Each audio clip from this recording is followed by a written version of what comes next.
What's going on, Salt Strong family? It's Matt in the yak. I got my 8 rods in the back. I'm also here with Insider Member JJ McCray. We're gonna find these fish in a spring pattern this morning. Gonna see what we can find according to the trends. You guys stick around for the experiment. We're gonna see if we can get on them. Fish bump. All right, y'all, we're out here on the water. The plan is to try and find JJ some redfish. That's his goal. He wants to see if he can dial in redfish bite. JJ hasn't had any issue finding trout in his search for fish, but we're gonna see if we can specifically focus on redfish. And we got a couple tricks up our sleeve, so make sure you stick around and see what we do.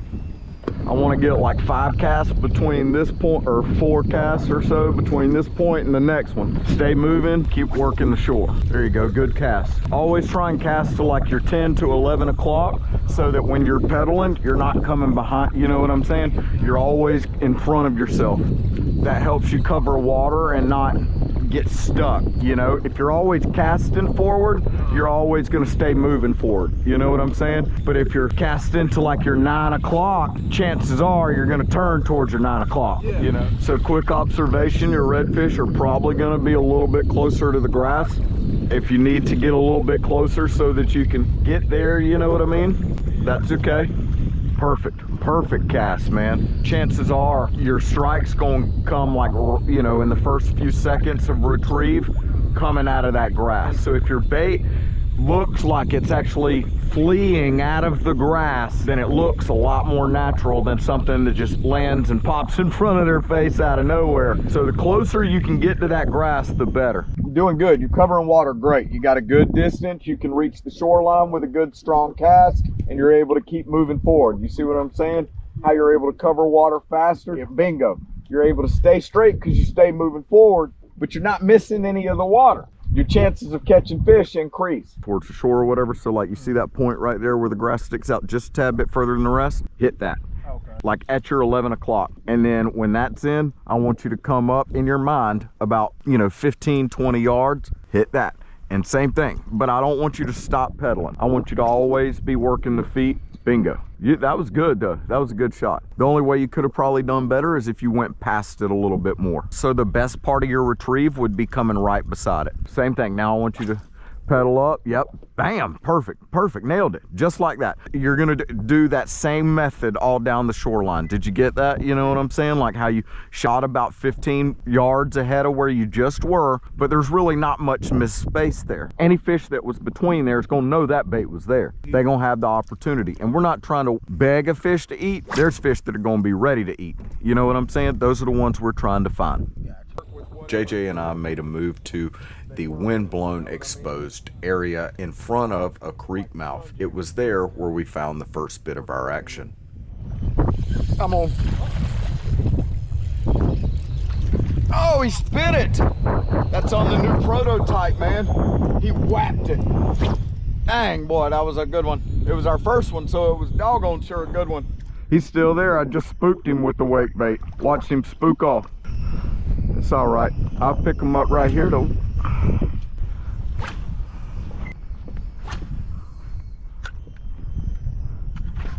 On. I knew if I followed up with that kicker crab, I'd pull him back. And he showed back up. All right, y'all. There we go. Followed it up with the kicker crab. We were able to get on right there. He's got a hole in his mouth right there and a hole in his mouth right there. Wonder which one of those are from the wake bait. Not real sure, but either way, thankful for the catch. Gonna go ahead and send this guy back. Get another. Woo! Later, dude. I bet you there's another one right there. I'd put money on it. Come on.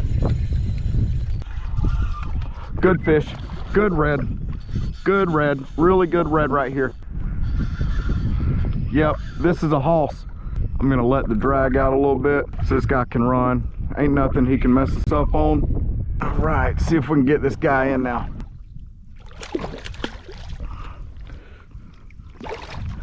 Got him. Continuing to work the same area, we got to a position where we had the wind to our back. The tide was coming out at this time, so we switched our focus to this funnel point where the tide was coming out and the wind was blowing in. It was at this place where we found some more action. I'm on, I think it's a nice trout, really nice trout. Like a 23. This might be bigger than 23. That's a big trout. Holy smokes, that's a big trout, son. Woo, that's a big old mama. All right, y'all, tank of a trout right here. We're gonna go ahead and release this fish, but a solid one on that leprechaun. Yee, yee. For the next hour, the boat next to us kept hearing, I'm on. Another monster trout. Woo! Y'all look in that mouth. Y'all see that leprechaun? Gone, baby. Another nice fat trout right here. Probably 21, 20 inches. They are eating good right here. All right, Salt Strong Nation, I do want to take a second just to remind you guys that this is one of our member makeovers where we actually get to go out with one of our members and work on any specific tactic while on the water. Keep in mind, this is something that's exclusive to our Insider members. So if you're interested in doing this, make sure you definitely sign up for the Insider Club at saltstrong.com. If you're interested in that, we'll be sure to leave a link for you. But if you guys want some more information on just looking for redfish and how to catch them the best times or locations during any given season, we have a bunch of information about that as well, and we'll be sure to link some of those videos up top. I want to hear from you guys as well on what y'all struggle with when finding fish. JJ said it was finding redfish for him, but I want to hear from y'all as well. What do y'all struggle with when trying to locate fish? JJ also left us with some wise words, so let's go back to the water to hear what JJ had to say when the day was done. JJ, what did you learn today, if anything, my man? Today I learned how to position in high wind and stay in a straight line without letting the wind blow you around. That's definitely crucial in a kayak. You don't want to be going back and forth. Through a little bit of work today, we were able to get in a good spot with the wind to our back and anchor up and get on some pretty good fish. Once we're able to kind of get our approach and our positioning straight, that's when things finally started to click. So anything else that you took away from this trip? Definitely either get a power pole or stake, but preferably the power pole. Gotta have a way to anchor. Definitely crucial. If you guys got any questions, make sure you leave all those down below. Otherwise, we'll see you in the next video.